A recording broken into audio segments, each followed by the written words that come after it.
from the director of Outbreak. And in the line of fire comes Air Force One. Oh, this movie is so awesome. Let me just put Outbreak away.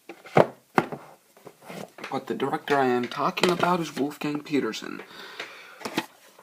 And yes, I will be reviewing for you today or tonight, Air Force One. Now, the film stars Harrison Ford as President James Marshall. It stars Gary Oldman as terrorist that wants to release other terrorists. But no, I'm not gonna end the video. I'm not gonna go on to IMDb, and I'm not gonna Google it. Google it on IMDb. Jesus Christ, I'm an idiot. Wait one sec.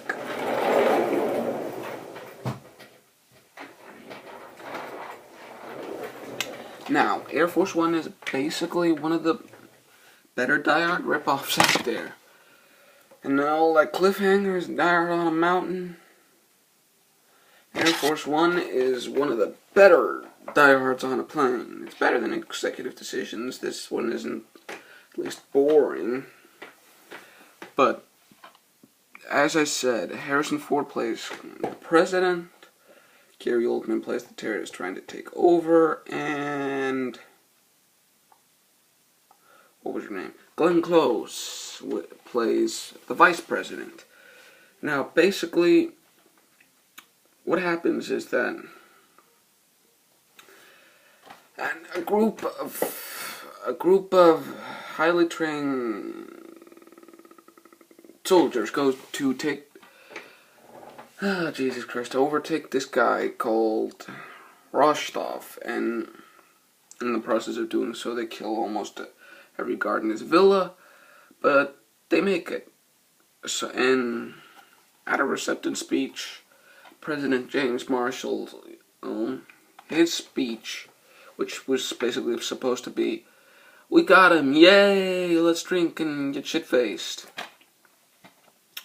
What he did was, he gave a speech saying that we won't stand for terrorism in the world, and we will come and we will fuck it up. Or, he didn't say that word right, just, something like that. But after that, he's gonna go home. He gets on board Air Force One, and, his staff is there.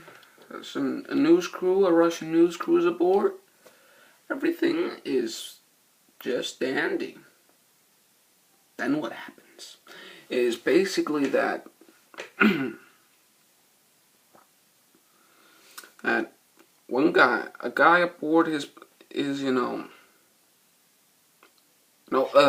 a member of his staff basically kills the guys guarding the weapon box on the plane, throws down a smoke grenade, and Gary Oldman and his boys, they just come in, get themselves some guns, and fuck this shit up.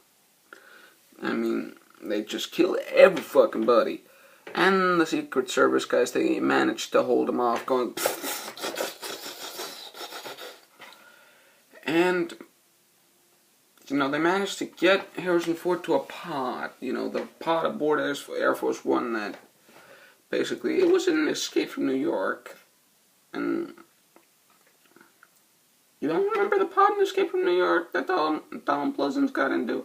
But he gets into he's the Secret Service agent, sends him into the pod, and he ejects. The pod ejects. And so they think the president is off the plane, but really, Harrison Ford isn't going to leave his pussy behind. Meaning that his wife and kid are still aboard, so he's not going anywhere. And after a few fights, he's able to get himself an MP5, and then he starts shooting back. He has some fights with the men, and then my DVD of Showdown in Little Tokyo is a little bit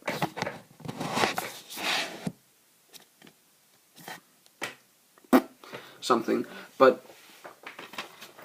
and then he he rescues the people in the he rescues the people that were holding hostage. But what Gary Oldman proposed was that every half hour they don't release Rostov. He was just gonna, pop a cap in a hostage. So he kills one guy, and then another half hour passes. He brings a woman up, shoots her, and then Harrison Ford just, him and William H. Macy, they save the day.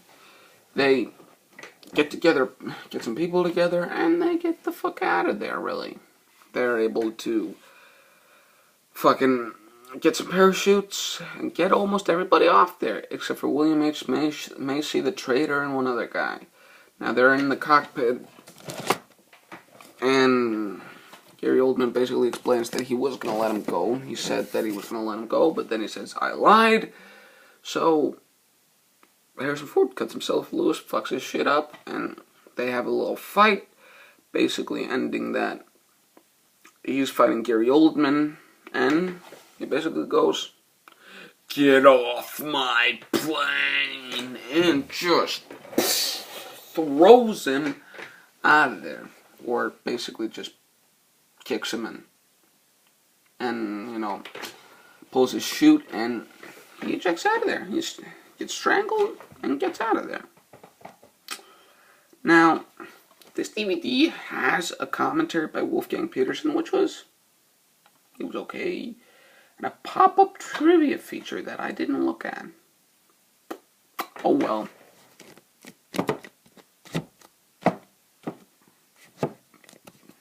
I can't be perfect.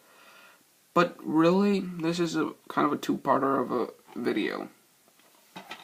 I'm saying that, giving you guys a review of, recording a review of Air Force One, knowing that no one is going to watch it. Maybe 2 people are going to watch it, and to those two people, you're awesome. And what I basically also wanted to do is, because there's not that much else I want to give away about the film, because this is one of those that I urge you to watch, buy, download, whatever the fuck you're going to do. See it. And I also wanted to recommend, Wolfgang Petersen and most of what he's done. Now, this movie, I've also reviewed this movie, In the Line of Fire. Great movie. This, and now, seeing this, my kind of top 3 Wolfgang Petersen films would be Air Force One, In the Line of Fire, and Outbreak. I really don't understand when people hate on Wolfgang Petersen. They say, he's a bad director and he only directs blockbusters. Christopher Nolan only directs blockbusters, and he has a group of people that will defend him to the max. The Nolan Knights.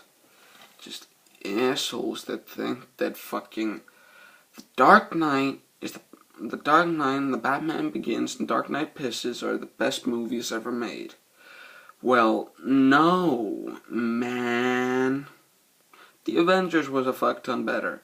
Just about everything else, that every other superhero movie, I've seen them too fucking often, to tell the truth. I've seen them too often. That's why I don't like them. Now, it was cool to see Batman fuck shit up in the first one, for what little Batman was in it. It was cool to see, Aaron Eckhart and Batman in The Dark Knight, but it was too much talky. And The Dark Knight Pisses. Not enough Batman. If I go to see a movie called Batman, The Dark Knight, I want a fucking Batman fucking shit up. And this one guy says that, that's the 7th movie in the franchise, and we should just lay off. And well, a message to Michael Frost Arco. But this has been my review and a little bit else for Air Force One. Hope you enjoyed. Too long. Bye.